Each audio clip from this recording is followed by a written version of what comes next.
मैंने नवाब साहब से कहा, आप अपनी होश में तो हैं। मुझे लग रहा है कि आप नशे में हैं, इसलिए मुझसे ऐसी बातें कर रही हैं।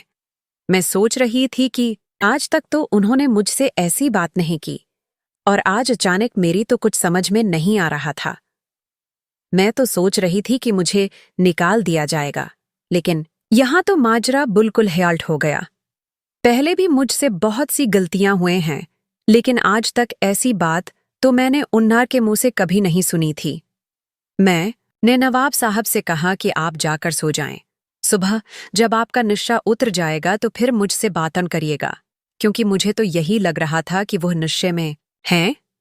जाहिर सी बात है, जिस शख्स के घर मैंने अपना बचपन गुजारा और मैं अब जवान हुई और अचानक मुझसे एक रात ऐसा मतालिबा किया जा रहा है जो मैं कभी सोच भी नहीं सकती, तो मैं तो यही सोचूंगी कि ये तो नशे में हैं या पागल हो चुके हैं।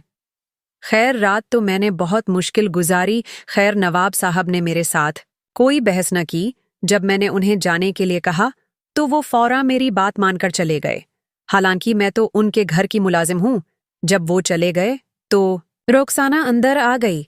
रोक्साना ने मुझे पूछा कि आसिया, नवाब साहब ने तुम्हें क्या कहा? तुमने उनसे माफी मांग ली और उनका आगे से क्या जवाब था? जब मैंने रोक्साना को सब मामला बताया तो वो भी बहुत परेशान हुई। पहले तो रोक्साना ने मुझे कहा कि तुम झूठ बोल रही हो, ऐसा हो ही नहीं सकता। मैं भी यहाँ 3 साल से काम कर रही हूँ।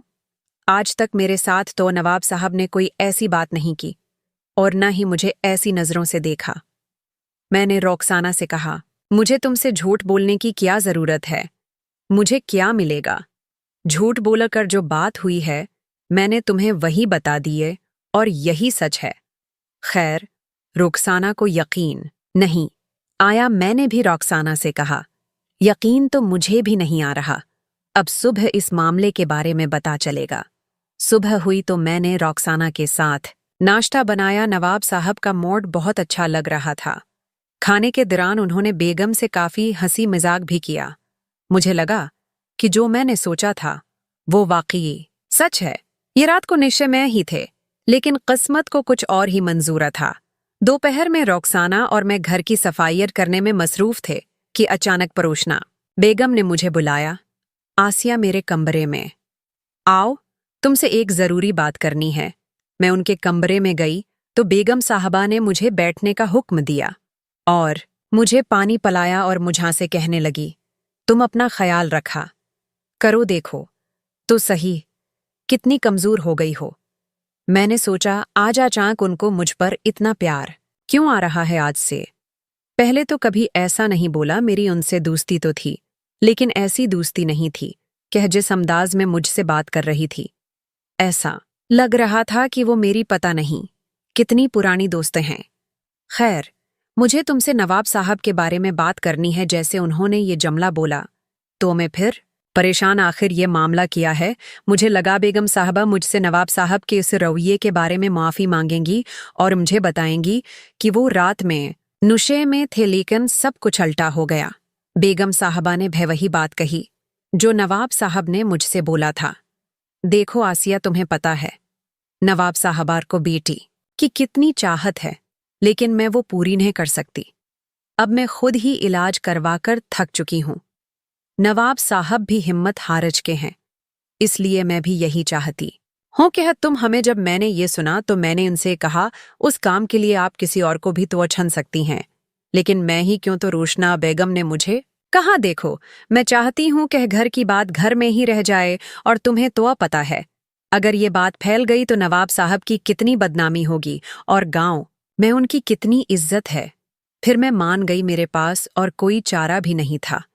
मैंने उनका नमक खाया था और मैं उनका नमक हराम नहीं करना चाहती थी। शाम को सबने खाना खाया तो नवाब साहब मेरे पास आए और मेरे कान में हल्की सी सरगोशी की कि तैयार होकर आ जाना। रोक्साना ने ये सुन लिया, वो मेरे पास ही खड़ी थी। अब उसको भी एहसास हो चुका था कि वो मुझे किस चीज के लिए बुला रही हैं, लेकिन फिर भी उसे लग रहा था कि मैं अभी भी झूठ बोल रही हूं। रात को बेगम रोशना ने मुझे बुलाया, मुझे नहाने का हाकम दिया। मैं नहाकर बाहर आई तो मेरे लिए एक तंग लाल झोड़ा जो उनका अपना था वो मुझे पहनाया और कहा कि आज से तुम्हारी जिंदगी बदल जाएगी। उन्होंने मुझे वो झोड़ा पहनाकर नवाब साहब के कमरे में भेज दिया। मैं आन के कमरे में गई तो मुझे नवाब साहब ने गर्म दूध फैलाया और कहा कि ये बहुत काम आएगा, और फिर मुझे वहीं उल्था करके रोशना छपके से कमरे की खिड़की से ये सब कुछ देख रही थी। पता तब चला जब गलती से उसके पास पड़े मेज पर उसका हाथ लगा और मट्ठी से बना हुआ फूलों का गलदान ठोक गया। कहानी में आगे जानने के लिए क्या हुआ कमेंट सेक्शन में पार्ट 3 लिख दें और वीडियो को लाइक जरूर कर दें। शुक्रिया।